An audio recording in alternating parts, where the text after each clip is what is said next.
Ya estamos grabando, entonces vamos a empezar con farmacología del metabolismo fosfocálcico. ¿A qué se refiere esto?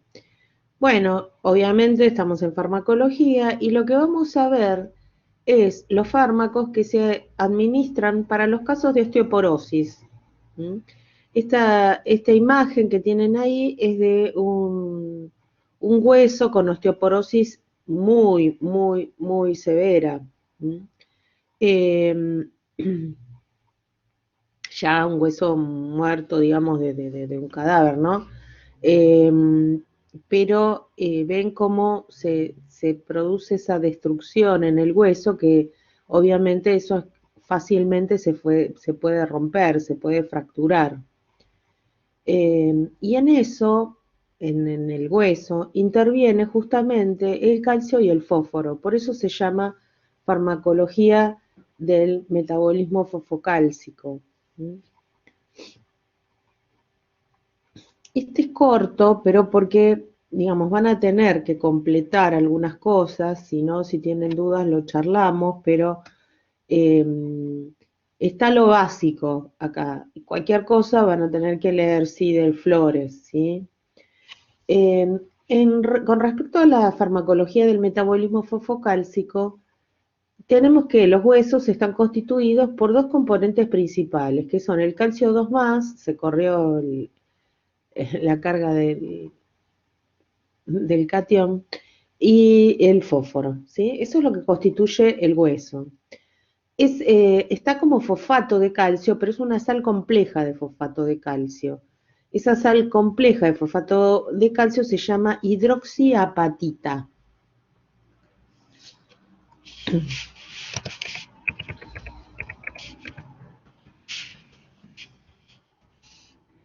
Hidroxiapatita es la sal compleja de fosfato de calcio que conforma los huesos. Entonces, el hueso constituye un depósito de calcio.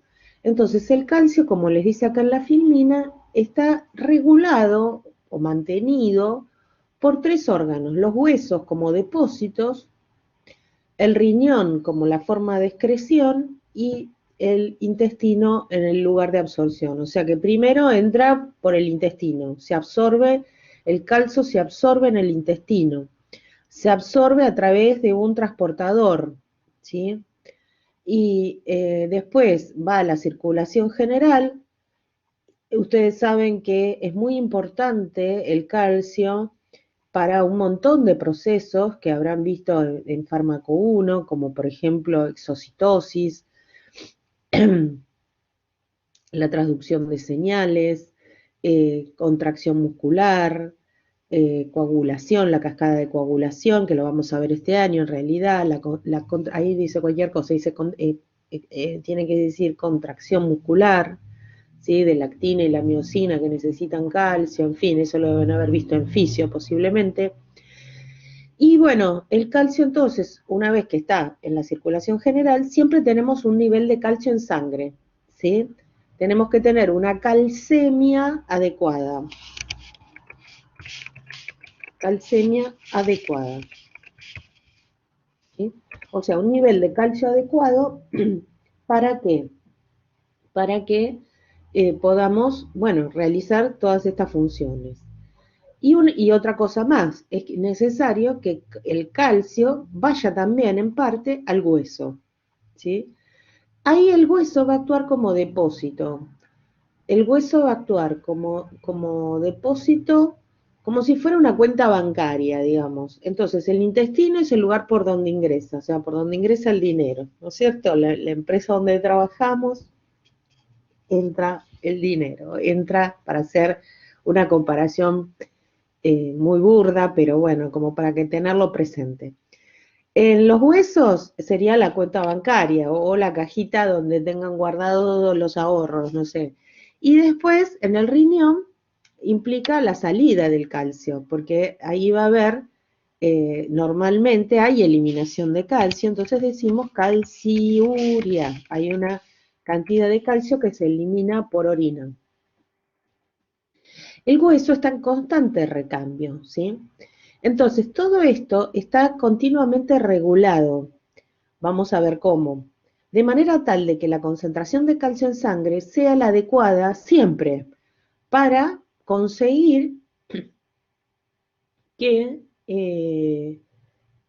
bueno, que todos estos procesos que mencionamos de la contracción muscular, de la exocitosis y demás, se realicen correctamente. Entonces, por ejemplo, acá tenemos un dibujito, ¿sí? Vamos a ver que tenemos el intestino, ¿ven? Donde el calcio ingresa, o sea, por los alimentos, y entonces, acá les menciona 350 miligramos por día aproximadamente, y se produce la absorción de esas cantidades a través justamente del transportador, digamos, y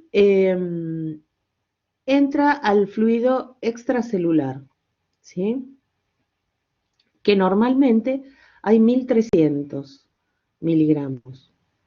En el fluido extracelular va a repartir, obviamente, a las células, que también van a tener que tener calcio, y va a haber un intercambio, ¿sí? Porque el calcio va y viene, sabemos, por los canales de calcio. Y por otro lado, ese calcio que está en el fluido extracelular, que sería entre la sangre y el medio externo de las células, va y se deposita en los huesos, y también va y se filtra a través de los riñones. Entonces, acá podemos perder de ese perder entre comillas, porque va al hueso, que en realidad está depositado, ¿sí? Por eso dice deposición acá en el hueso. Y después se puede, ahí sí, ahora sí podemos decir, se puede perder calcio a través de las heces y a través de la filtración glomerular.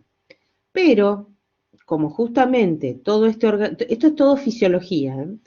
Como todo esto tiene que estar, justamente hay que ver la cantidad que se pierde de calcio, porque no es cuestión de perder demasiado, porque si no, ¿qué pasa? Perdemos calcio. Entonces, hay un proceso a nivel renal que es la reabsorción. O sea, aquello que se estaba yendo se reabsorbe en los túbulos contorneados.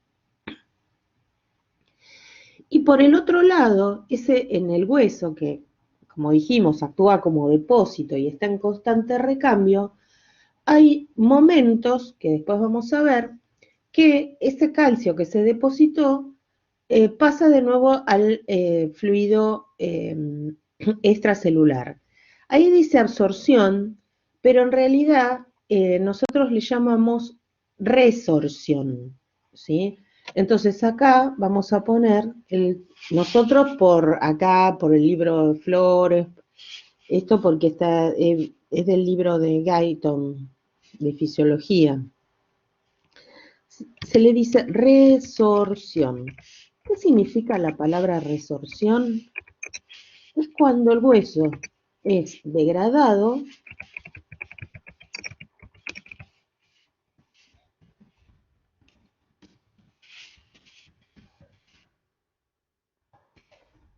y se libera calcio. ¿Y a dónde va a ir ese calcio? Y a la sangre y al espacio extracelular. ¿Se ve? Entonces, en esta parte, lo que le vamos a poner, no está mal poner absorción, pero lo que le vamos a poner es resorción. A ver si podemos escribirlo acá. Resorción. Estos términos los tienen digamos, que incorporar. El término resorción, la reabsorción, la absorción, porque son cosas distintas, ¿está?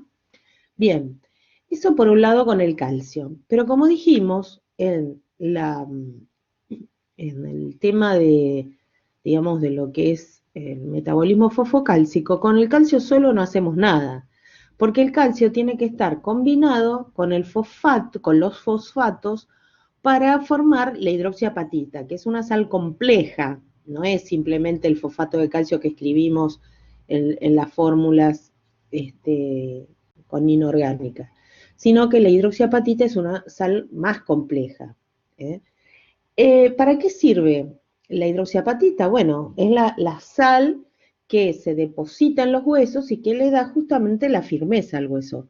Pero no solo sirve para eso la parte de los fosfatos, sino que también ustedes saben bien, o sea, lo que llamamos la mineralización ósea es cuando estamos hablando del depósito de hidroxiapatita, ¿sí? Cuando los términos, o sea, cuando decimos mineralización,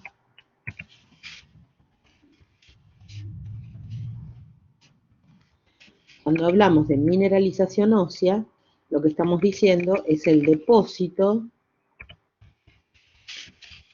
de hidroxiapatita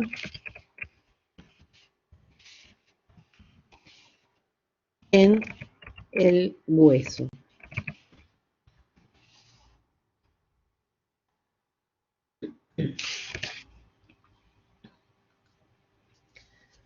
Bueno, entonces, el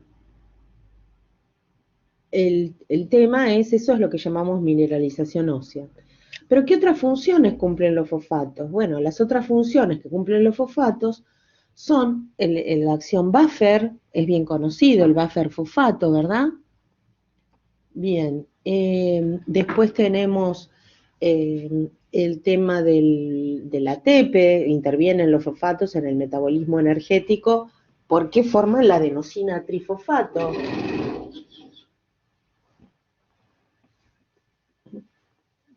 Después tenemos la composición de los ácidos nucleicos que forman los nucleótidos. Acuérdense que nucleótido es cuando tiene fosfatos, o sea que es las unidades monoméricas de los ácidos nucleicos que tienen la base nitrogenada, el azúcar desoxirribonucleico o ribonucleico, más los fosfatos, ¿sí?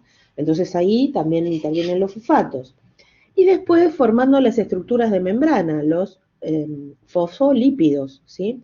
Entonces, de esta manera vemos lo importante que es el fosfato dentro del organismo. Y pasa lo mismo, tenemos que tener una fosfatemia, una cantidad de fosfatos en sangre adecuada. ¿Sí? Y después puede estar la hiperfosfatemia, la hipofosfatemia, o sea, como todas las circunstancias. Bueno, esto como generalidad. Lo que se ha visto durante el desarrollo de todos los estudios del metabolismo fosfocálcico es que hay hormonas que intervienen en el metabolismo de calcio y el fosfato y el calcio, que son tres hormonas: la paratormona, la calcitonina y la vitamina D. Y entonces ustedes acá me preguntarán, sí, la paratormona, sí, es paratormona, es hormona. La calcitonina, sí, no me acordaba, pero sí, también es hormona. Pero la vitamina D es vitamina. ¿Qué diferencia hay? Bueno, es que acá se considera que actúa como hormona. ¿Por qué? ¿Por qué actúa como hormona?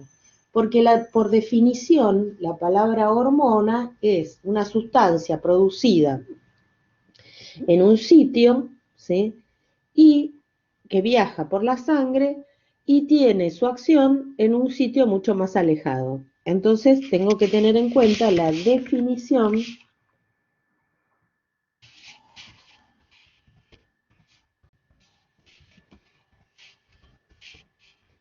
Tengo que tener en cuenta esto que yo voy escribiendo en el chat, vayan escribiéndolo ustedes también, porque es una forma para estudiar. ¿Sí? Entonces, teniendo en cuenta la definición de hormona, entiendo generalmente producidas por glándulas las hormonas, pero, o sea, conjuntos celulares que forman un pequeño, digamos, estructura que libera una sustancia. Pero acá la vitamina D tenemos un tema.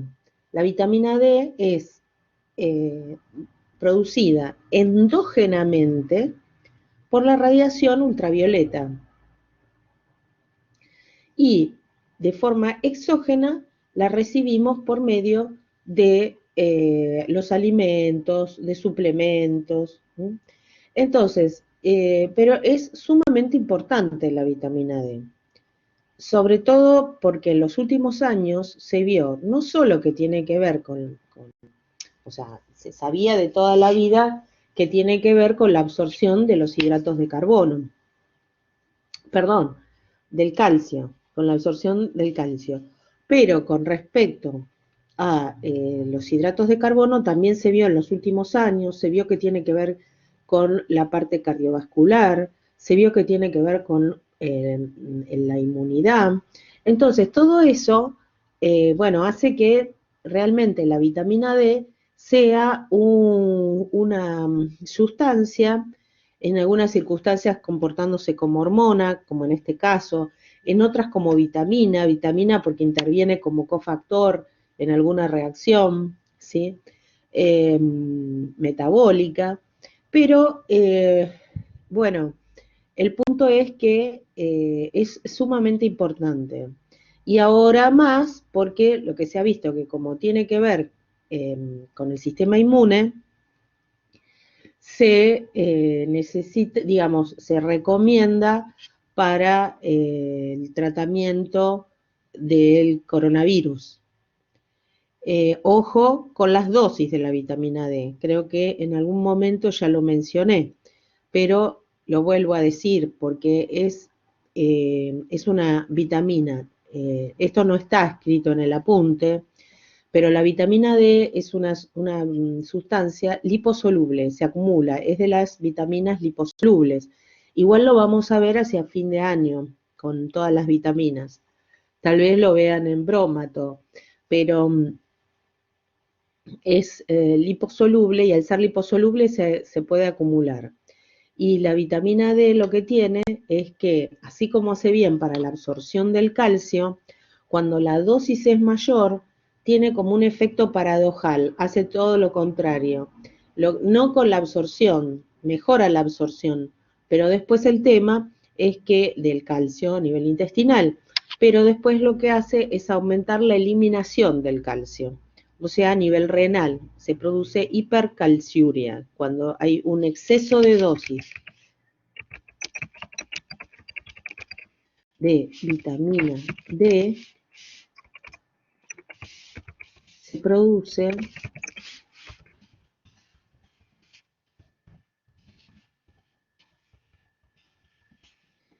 ¿Por qué esto lo menciono? Porque como las dosis son bajas, la gente dice, mejor me tomo, o sea, normalmente los que están en farmacia saben que la vitamina D puede venir en gotas, en frasquito ampolla, digamos, como para tomar bebible, o en cápsulas. Y entonces lo que se hace es, se indica o 2 gotas por día o 14 por semana de las gotas, o una ampolla por mes, una ampolla bebible me refiero, o un frasquito bebible, como quieran llamarlo, o una cápsula por mes. Y esa es la dosis, a menos que se dé una dosis de ataque que se llama, que puede ser mayor de entrada cuando es muy baja. Pero esto tiene que estar controlado por el médico. No recomiendan vitamina D porque, digamos, lo único avisando el tema de la dosis y demás, porque un exceso de vitamina D puede ser complicado. ¿M? Entonces, ojo con esto, ¿sí? No es vitamina C, que la vitamina C me puedo tomar 1 kilo, que total la voy a eliminar por orina. ¿Está? Entonces, eso es muy importante para avisarle al público que, bueno, con respeto a la vitamina D, ¿sí? Porque es buena, pero en su medida. Bueno, ¿qué pasa igual después retomamos el tema de la vitamina D? La paratormona es una hormona que es producida en el organismo por las glándulas paratiroides. Las paratiroides, ahora lo vamos a ver, pero igual lo vamos adelantando, en la tiroides tenemos, esperen que en la tiroides, la glándula tiroides tiene esta forma. Este es el istmo de la tiroides. Y entonces, del lado de atrás se ven 4 arvejitas. El tamaño de arvejitas son bastante parecidas. Esas son las glándulas paratiroides. ¿Eh? Esas son las paratiroides, son 4 glándulas paratiroides. Por eso a las personas que operan de tiroides y le extirpan la tiroides, normalmente extirpan las paratiroides. Y por eso les tienen que dar calcio. Ahora vamos a ver de entrada. Vamos a ver cómo es el tema. La hormona paratiroidea lo que hace, paratiroidea hormona paratiroidea, y la función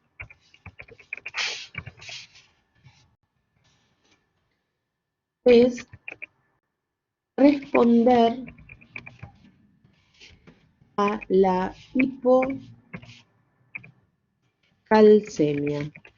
O sea, cuando baja el calcio en sangre, las paratiroides perciben, porque tienen receptores a esa situación, a la hipocalcemia, y entonces se libera la paratormona. ¿Sí? Esta paratormona lo que va a hacer es estimular a los osteoclastos para que saquen, destruyan el hueso y se libere calcio. Y ahí responden, solucionan la hipocalcemia.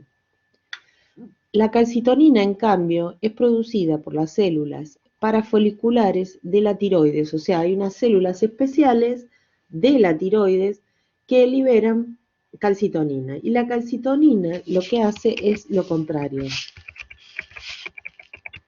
La calcitonina lo que hace es responder a la hipercalcemia. ¿Sí? Entonces, hay que sacar, de alguna manera, hay que dejar de, digamos, que, el, que el calcio esté en la sangre. Y entonces permite, digamos, que venga menos calcio del hueso por resorción y que se utilice justamente más en el hueso o se elimine también más por vía renal. Bueno, y finalmente tenemos la vitamina D,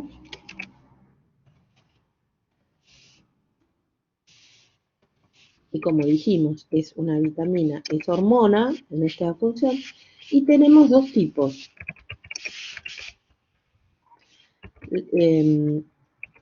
Dos tipos de vitamina D. Está la que llamamos ergocalciferol, que es la D2, D2, y es de origen vegetal. ¿Sí? Y el colecalciferol es la D3,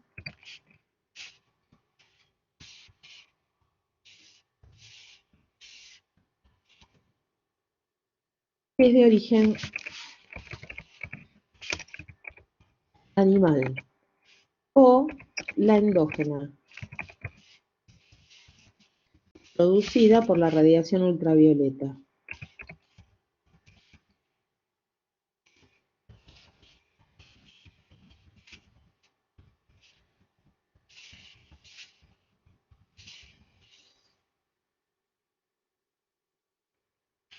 ¿Está?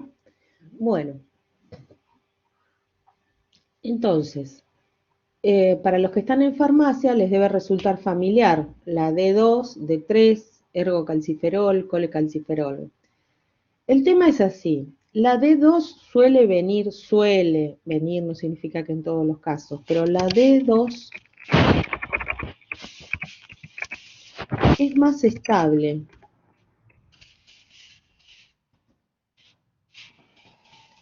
es más estable farmacotécnicamente.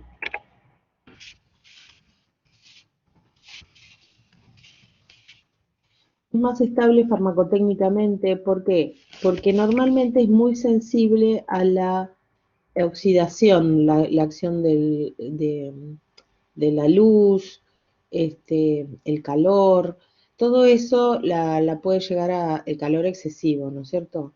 La puede llegar a afectar. Esta, como es más estable, suele venir en gotas,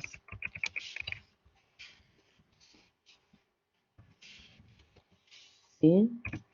Suele venir en gotas. Normalmente a nivel industrial la vitamina D se guarda en atmósfera de nitrógeno porque se degrada fácilmente.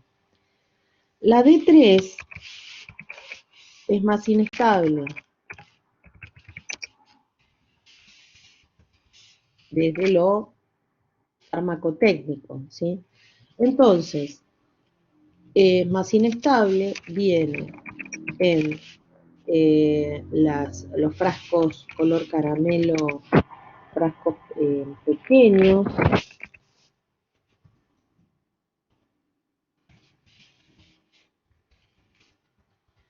color caramelo,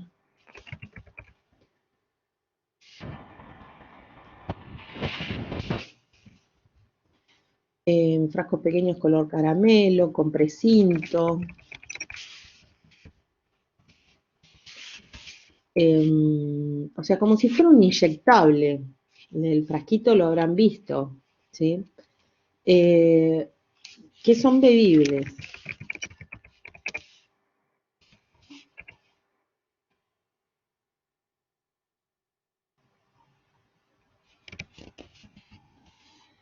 Mira, no sé, o sea, la mayoría de las marcas que yo he visto es vidrio. No sé si vendrá en otro material, porque es muy sensible, ¿eh? Yo en una época trabajé en industria, pero en industria veterinaria, y usaban la vitamina D y lo envasaban como si fuera un inyectable. Después se tomaba, pero era como un inyectable porque necesita mucho cuidado, la conservación en la atmósfera de nitrógeno, estar envasada al abrigo de la luz, todo mucho cuidado. Entonces lo que es líquido es liposoluble también, entonces no, eso no conviene tenerlo preparado, si es una preparación, por ejemplo. Es prepararlo en el momento y la vitamina D, como les digo, se degrada muy rápidamente, se hace como una goma, entonces hay que cuidarla mucho, mucho, mucho. Más vale si uno, por ejemplo, está, a ver, si es a nivel industrial hay que tratar de comprar, no tenerla guardada, a menos que tengas esa posibilidad de la atmósfera de nitrógeno. Es preferible, sí, sí, viene, ahora les iba a decir que vienen cápsulas blandas también, que en general es la de 3. ¿Eh? Y bueno, lo ponemos también. Vamos a escribir acá, en cápsulas blandas,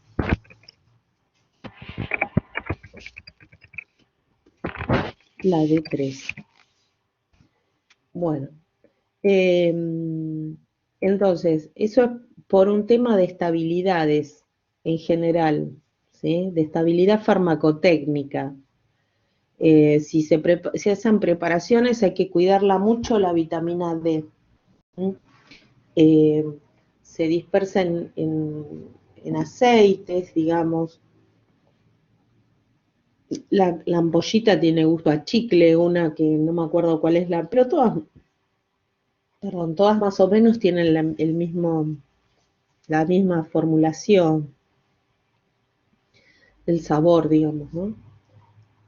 A mí ahora, por ejemplo, me dan en cápsulas, sí. Yo, no por un tema de metabolismo fosfocálcico, porque felizmente ese tema lo tengo bien, muy bien, pero como yo tengo una enfermedad autoinmune, tiene relación con el sistema inmune, lo que se ha observado internacionalmente es que todos los pacientes con enfermedades autoinmunes tienen baja la vitamina D. cuando a mí me hicieron el primer análisis de vitamina D, me daba bajísimo. Creo que tiene que ser 30 y me daba ponerle que 10, una cosa así. Está bien que yo no me expongo mucho al sol, pero bueno, más allá de eso, entonces a partir de ese momento, desde hace, qué sé yo, 5 años, una cosa así, regularmente tengo que tomar vitamina D, porque dejo de tomar y enseguida baja. No se sabe todavía la relación entre, digamos, qué relación tiene. Está bien, por más que la exposición, porque hay gente que se expone al sol y igual tiene baja. No se sabe todavía la relación de este descenso de la vitamina D en los pacientes con enfermedades autoinmunes y bueno, y por qué relación tiene con la enfermedad. Entonces, por eso habrán, no sé, los que están en farmacia habrán visto que cada vez se dispensa más vitamina D, no solo para el tratamiento de la osteoporosis, sino también por esto que les digo. Y ahora, bueno, más que nada, porque como eso sí están viendo que tiene que ver con el sistema inmune, porque es lo que están investigando y demás, entonces, digamos, la gente demanda, ¿no? Y bueno, y ahí está. Claro, sí, sí, por eso. Es por esta circunstancia. Una es por la osteoporosis, que como se hacen campañas, ustedes, bueno, son jóvenes, pero ponele, no sé, eh, antes, hará, no sé, 40 años atrás, no, no, las mujeres por ahí no iban 40, 50 años atrás, no se hacían ver de los huesos, algunas por ahí, pero en general, así masivamente, no. A medida que fueron pasando los años, fueron viendo que, que era necesario cuidarse, prevenir. Entonces ahí empieza ya con el control ginecológico y de paso hacer la parte ósea, control óseo, las densitometrías y demás. Y bueno, y ahí se empieza, ya desde hace más de 30 años, se empieza como a hacer campaña como para que eh, digamos que se empiecen a hacer tratamientos de tipo preventivo, o por lo menos no llegar a una osteoporosis como la del hueso que les mostré en esa imagen. Entonces, ese hueso, ojo, está muerto directamente, no tiene, o sea, no tiene venas, no tiene nada, no tiene arterias, porque el hueso adentro tiene también circulación, porque tienen que llegar los nutrientes, ¿sí?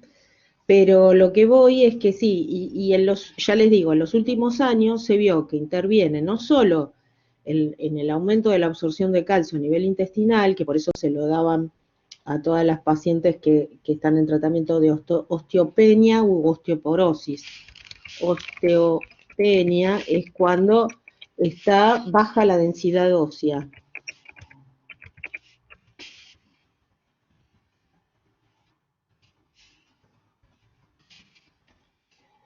Y después osteoporosis, claro, exacto, es el aviso de la osteoporosis, tal cual. Entonces, el punto es que, bueno, ya cuando aparece algo de osteopenia, ahí atacan con la vitamina D, el calcio. Bueno, ¿por qué es más común en mujeres? Porque el tema es así. Los estrógenos tienen un efecto protector sobre el hueso. Entonces, ¿por qué aparece en la menopausia de la mujer? Porque en la menopausia de la mujer disminuyen los estrógenos, ¿sí? En la menopausia de la mujer bajan los estrógenos, por eso eh, ocurre todo este proceso de la mujer de falta de interés a veces por la sexualidad, sequedad vaginal, entonces hay que usar más lubricantes, por ejemplo. Eh, bueno, y entre otras cosas genera esto, la osteopenia. Empieza a producirse la osteopenia porque los estrógenos tienen un efecto protector sobre el hueso. Ahora vamos a entrar con un poco más de detalle. Entonces, el punto es que en la mujer menopáusica bajan los estrógenos, entonces deja el estrógeno de tener esa protección, digamos, que no se produzca, no haya un predominio de la resorción, o sea, de la degradación. Resorción es lo mismo que degradación.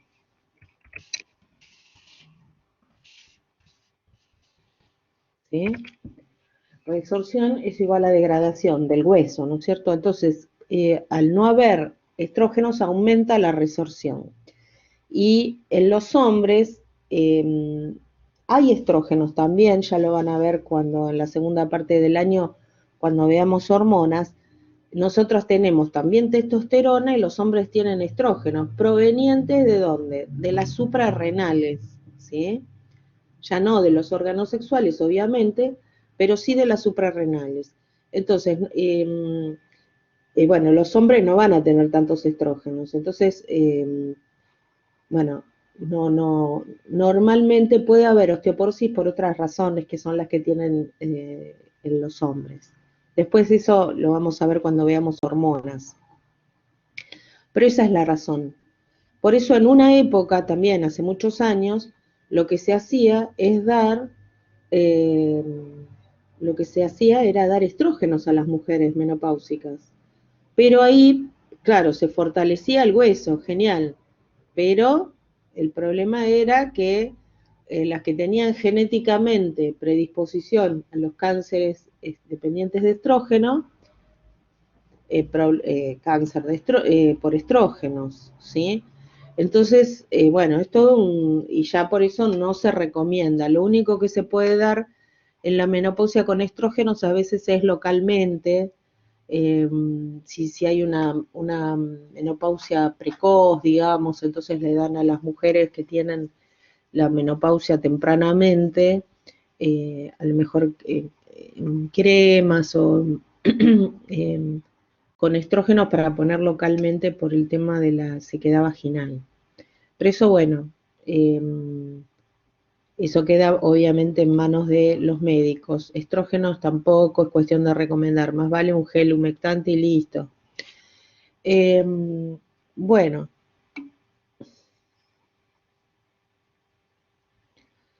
y conviene. No, pero te puede dar perfectamente. Lo que hay que hacer es un dosaje. Porque vos podés, por ejemplo, yo tengo la densitometría, la tengo perfecta. La densitometría es una pavada, te ponen en un escáner, es como si fuera una camilla y te pasa por arriba como si fuera el coso de la fotocopiadora. Y no te duele nada, no te hacen nada. O sea que eso hay que hacerlo, la densitometría. Eh, y bueno, y entonces ahí te sale si tenés osteopenia o no. Yo lo tengo perfecto todo eso, hace añares que me lo vengo haciendo, porque como me daban, ahora vamos a ver, los glucocorticoides dados exógenamente te tienden a activar la resorción, o sea, la degradación del hueso. Entonces me hacían por control y demás. Pero lo que tenés que hacer es dosaje de vitamina D. De vitamina D. Las obras sociales lo aceptan una vez por año.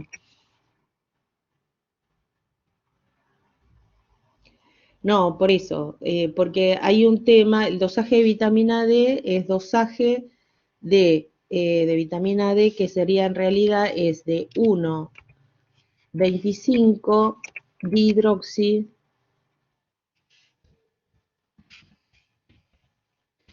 colecalciferol. Esto es lo que, esperen que le pongo el igual, no sé, esto es lo que hay que hacer, hay que hacer el dosaje. Tomar por cuenta propia no conviene, porque como les digo, el exceso de vitamina D, si está bien el valor, que tiene que ser mayor a 30, si mal no recuerdo, pero igual te dicen los análisis, eh, no hace falta. En realidad, con exponerse eh, el rostro y los brazos eh, al sol 15 minutos por día más o menos es suficiente. Pero bueno, eso hay que manejarlo con el médico, ya por lo que les digo de la acumulación. Y el tema es que el exceso de vitamina D hace el efecto contrario, te empieza a sacar, empieza a eliminar calcio por orina, se produce la hipercalciuria, que lo habíamos dicho antes. Lo que pasa es que, claro, como todo el mundo se empezó a dosar la vitamina D, las obras sociales pusieron un límite de un dosaje por año. Y hay otro problema, que tienen que ir a un laboratorio que haga el dosaje ahí mismo, porque la vitamina D se degrada también fácilmente. Entonces por ahí se la mandaron vieron que los laboratorios hacen eso, de análisis clínicos, que toman la muestra, lo mandan a un tercero, el tercero hace el análisis y después figura como que lo hizo ese laboratorio. Entonces, para la vitamina D tienen que ver de hacerlo en un lugar importante, porque lo demás no, o sea, pero si no, les va a dar valor, y siempre en el mismo lugar, para tener el valor de referencia, ¿sí?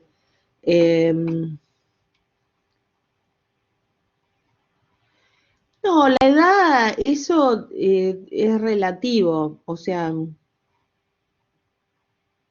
sí, sí, Mira, primero, le contesto a Gianluca.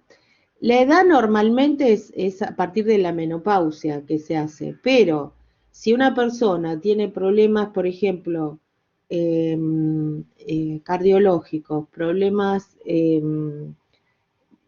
por ejemplo, más de 50, ¿no? Más de 50, con problemas cardiológicos, por lo que digo de los nuevos descubrimientos, ¿no? Normalmente no se tomaba pero una mujer más de 50 en menopausia sí conviene, sí o sí hacérselo, sí o sí hacérselo.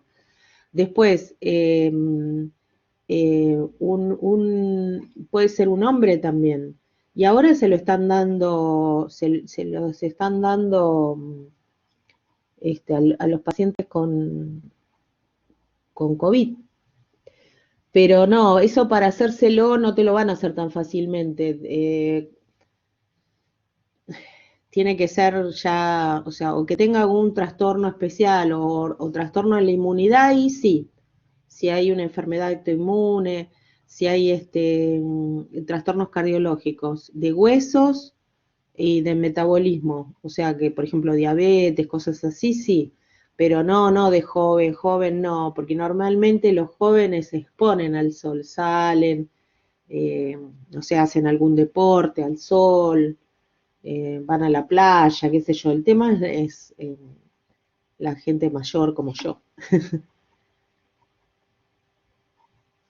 Claro, por esto que decíamos, porque la menopausia, o sea, hace que se disminuyan los estrógenos. Y los estrógenos tienen un nivel protector sobre el hueso, ¿sí? Entonces, ahí viene el tema. Bueno, seguimos. Mira, estamos con la tercera filmina, pero bueno, no importa.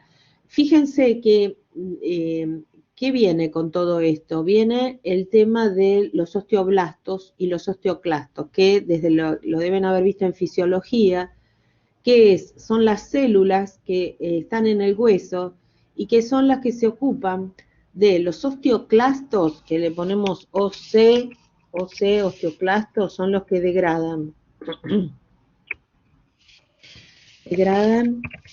el hueso, ¿sí? Y los OB, o sea, los osteoblastos, construyen hueso.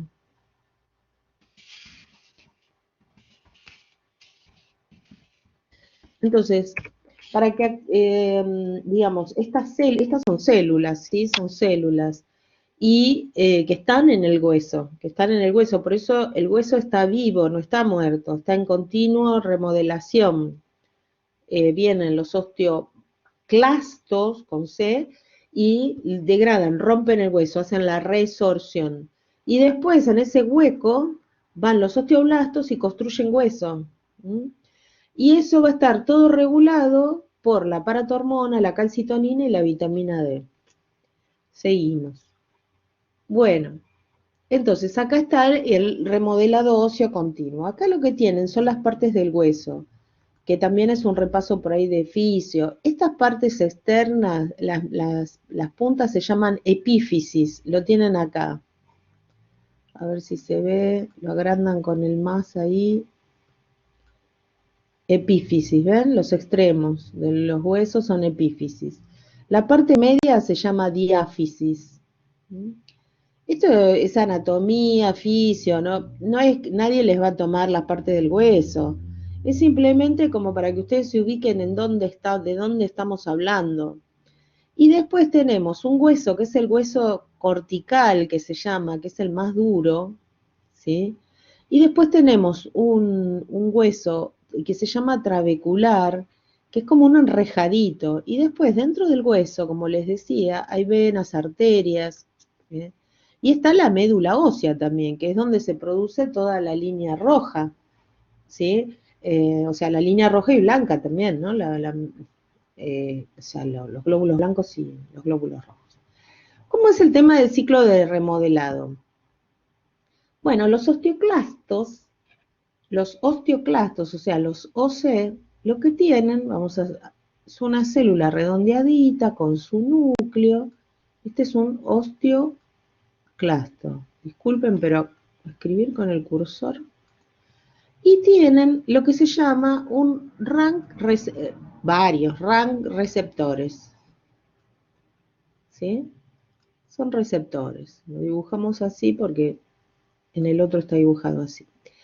Y los osteoblastos, también son redonditos, tienen lo que se llaman RAN ligandos.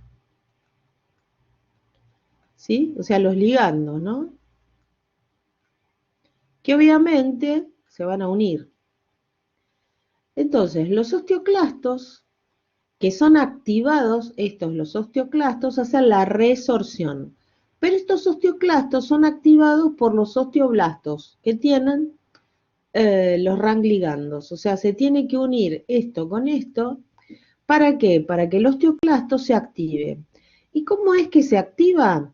Bueno, lo que hace este osteoclasto es que se unen varios osteoclastos y forman un osteoclasto como el Pac-Man, pero con varios núcleos. En vez de tener 2 ojitos, tienen mucho más, pueden tener 5. Y la parte de abajo fruncida. ¿Para qué? Para poder degradar, esto libera ácido, sustancias ácidas, ¿sí? Que lo que hacen es romper estas estructuras óseas. Especialmente que destruye más fácil es el hueso trabecular, o sea, este que es como un entramado. Y los osteoblastos después van a ese hueco y forman hueso nuevo, ¿sí? ¿Y qué es lo que secretan los osteoblastos? Este entonces era OB. Este es el osteoclasto activado.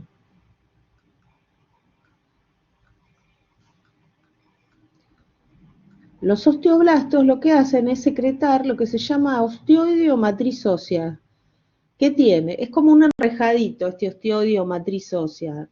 No es tan así, tan enrejado, pero lo hacemos en forma figurada, ¿sí? Este enrejadito lo hacen o esta base, este entramado, este osteoide, esta matriz, la hacen los osteoblastos. Y los osteoblastos hacen esto con colágeno, osteocalcina, osteonectina y también citoquinas. ¿Cuáles citoquinas? El factor de crecimiento insulinosímil, factor de crecimiento por el nombre en inglés, insulinosímil porque se parece mucho a la insulina en cuanto a la estructura. Y el factor de crecimiento transformador beta, ¿sí? Factor de crecimiento transformador beta. Entonces, esto sería la matriz ósea, ¿sí? Y después, sobre la matriz ósea, lo que pasa es que se depositan los cristales de hidroxiapatita. Y ahí sí está formado el hueso. Esto sería hidroxiapatita. Lo pongo así. Lo vamos a escribir abajo.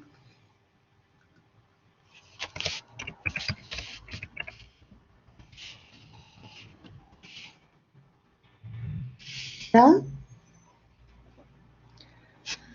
Bueno, a ver, no sé qué pasó acá.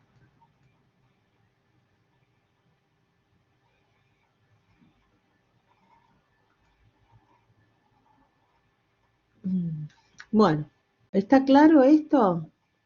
Esto es importante, ¿sí? Distinguir entonces. Osteoclasto degrada, osteoblasto sintetiza. El tema es que el osteoclasto tiene los receptores, pero se une a una parte del osteoblasto que tiene los ligandos, ¿sí? Para ser activado. ¿Y en qué significa la activación? El osteoclasto activado, que se unen varios osteoclastos, ¿sí? Entonces pasa a ser una célula más grande, plurinucleada,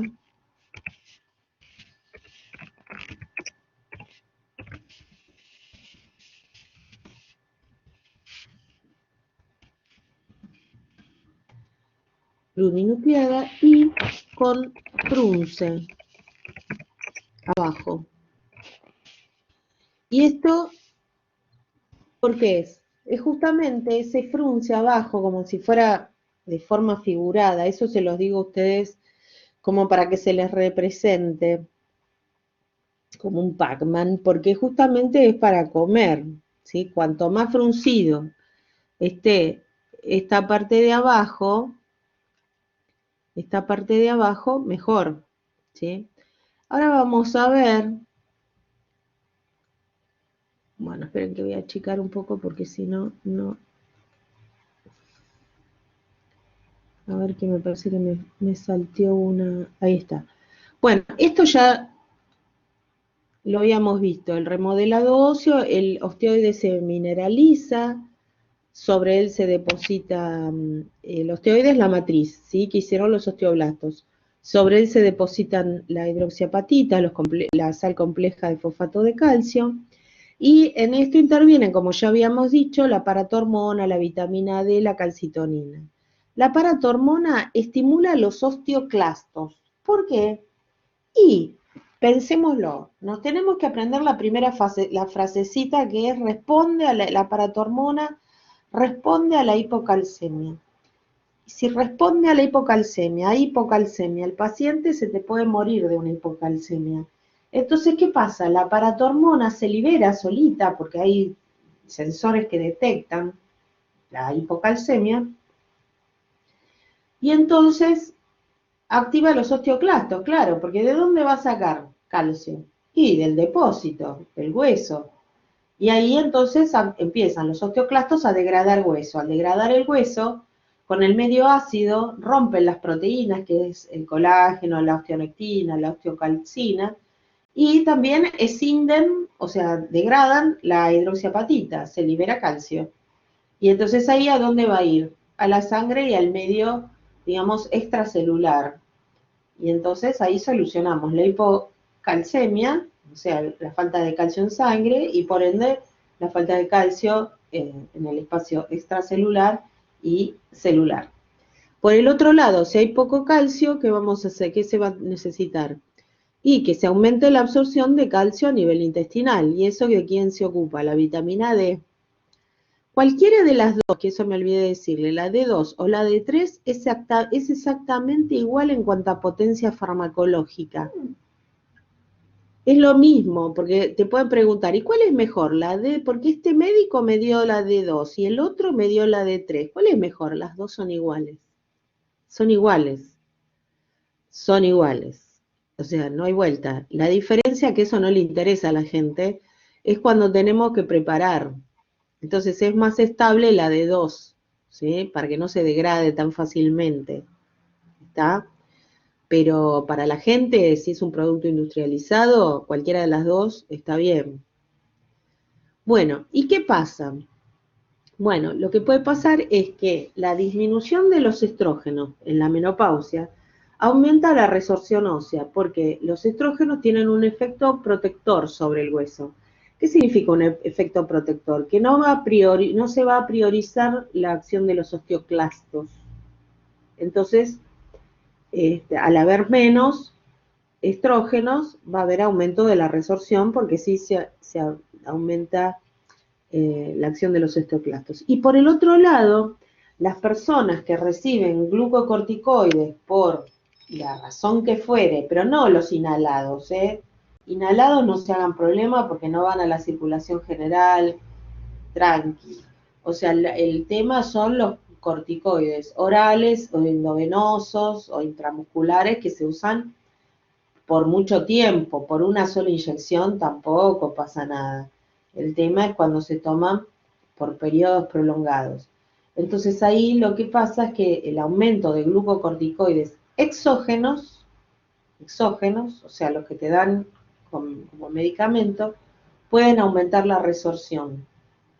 No se le hace densitometría a los asmáticos porque el asmático usa aerosol, no tiene sentido, va a estar todo bien. Sí se le hace densitometrías de control a, por ejemplo, en estos casos de enfermedades autoinmunes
Ahí enganchó. Hacemos una cosa. Sí, arrancamos directamente. Total, es corto esto. Hacemos 10 minutitos más. ¿Ya se fueron? Ahora enganchó. Hacemos 10 minutos más y, y no me maten, pero ahora enganchó. Hacemos 10 minutos más. Bueno, les estaba diciendo, se cortó internet y entonces los glucocorticoides, en cambio, los glucocorticoides endógenos se necesitan, los corticoides endógenos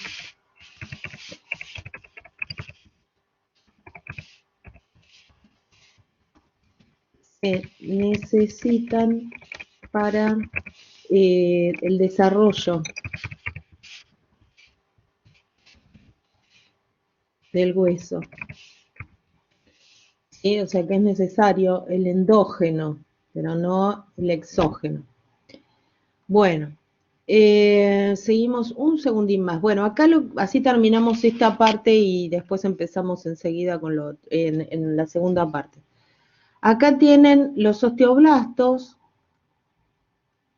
¿ven? Osteoblastos con el ligando, como los habíamos dicho. ¿Ven? Así es el osteoclasto. Este es el osteoclasto. Ven acá abajo dice osteoclasto, ven todo fruncidito abajo y plurinucleado porque se sumaron varios osteoclastos. Y entonces acá lo que tienen son que el calcitriol, la paratormonas y las interleuquinas 6 estimulan a los osteoblastos, ¿sí? Ahora, ¿qué es el calcitriol? Que eso no lo habíamos mencionado. Calcitriol. El calcitriol es este que mencionamos para dosificar, que es el 1,25 dihidroxi calciferol. Ese es el calcitriol. Es la forma activa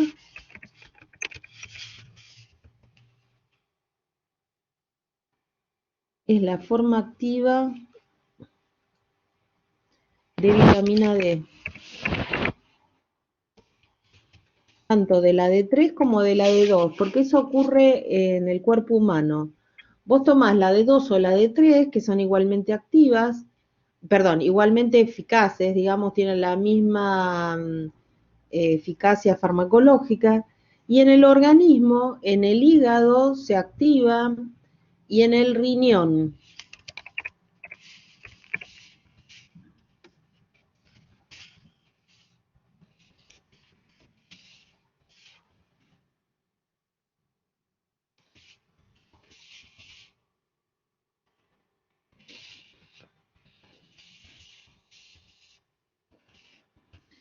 ¿Qué pasa a calcitriol? A ver qué puse.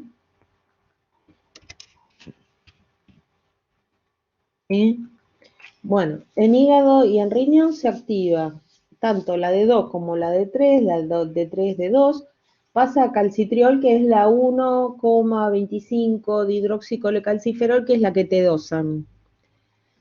Entonces, ¿qué pasa? Si hay un paciente con insuficiencia hepática o renal, que suele pasar, empiezan con insuficiencia hepática y después pasan a insuficiencia renal, en esos casos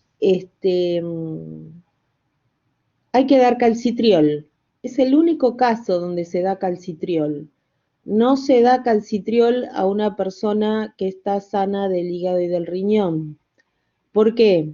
Porque si no, vos ten en cuenta que le estás dando vitamina D activa, más la vitamina D que el paciente, por más que la tenga baja, toma o que se expone al sol, a la larga termina con un exceso de vitamina D. Y eso les aseguro porque lo busqué, porque justamente había un muchacho, un alumno, que trabajaba en un laboratorio donde hacían calcitriol, y entonces me preguntó para llevarle a la madre que tenía que tomar vitamina D. Y entonces yo le digo, espera que lo voy a buscar. Y bueno, busqué, pregunté a endocrinólogos, pregunté a un montón de gente y no, me dijeron que no. Por eso el calcitriol está en los hospitales. en general hay en hospitales, clínicas, bueno, en farmacia que, bueno, que lo pidan, ¿no? Pero no vas a encontrar vitamina D3 y D2 en un hospital, así normal, común, el ergocalciferol y el colecalciferol. Lo que vas a encontrar en el hospital es el calcitriol. ¿Por qué? Porque en los hospitales tenés las personas que están mal, con insuficiencia hepática, renal, ¿no? Entonces, bueno, ahí hay que darles porque si no, no van a tener, no van a poder activar la vitamina D. Y la que hace todo el proceso de aumentar la absorción del calcio a nivel intestinal y demás, y estimular a los osteoblastos, es el calcitriol, ¿sí? Pero no, tampoco no tomen calcitriol por su cuenta, porque eso va a aumentar demasiado los niveles, ¿sí? Bueno, entonces, acuérdense que tenemos receptores de superficie en el osteoclasto, que son los RANK receptor, y después están los RANK ligandos en los osteoblastos. Se unen y ahí se activa el osteoclasto, dando un osteoclasto maduro, que es el borde fruncido, multinucleado, con acá donde dice resolución se autocorrigió y es resorción. Vamos a corregirlo ahora. Resorción.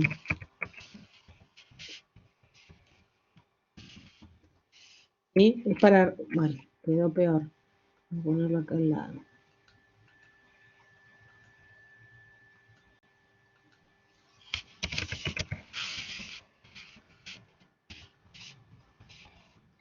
Para resorción ósea. ¿Sí? Bueno, y por el otro lado, acá lo que mencionan también es que el osteoblasto también tiene lo que se llama, o sea, ligandos de tipo señuelo, ¿sí? Dice, al unirse el OPGL ligando y el RANK, o sea, eso es porque depende de la denominación de acuerdo a la bibliografía, ¿sí?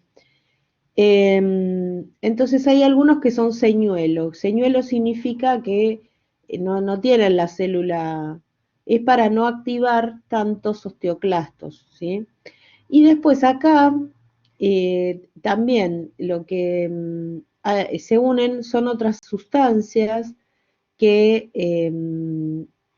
por ejemplo, el factor estimulante de colonias de macrófagos, ¿sí?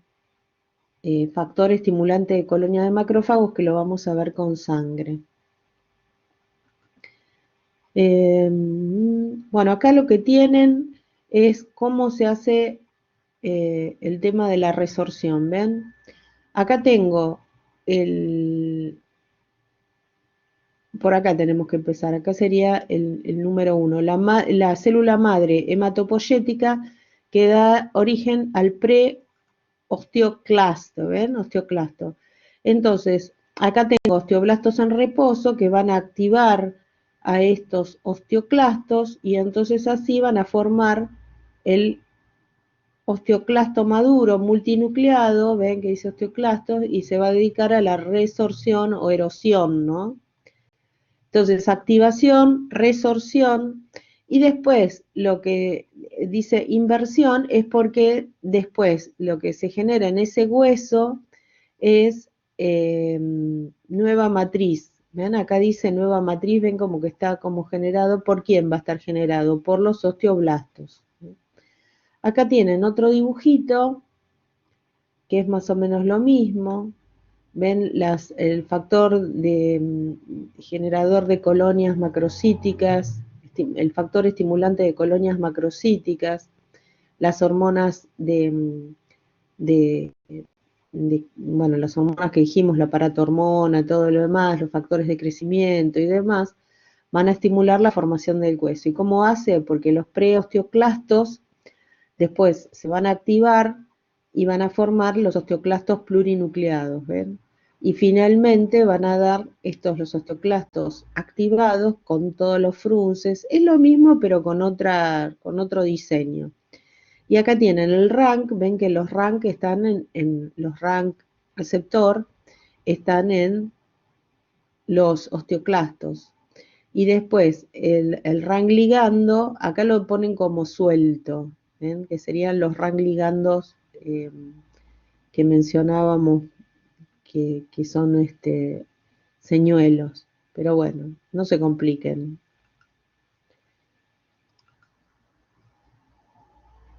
Bueno, dejamos acá, entonces ahora sí, perdón, dejamos acá y nos vemos a las 10 en la otra comisión. Y así ya vemos bien lo que es los medicamentos. ¿Eh? Gracias.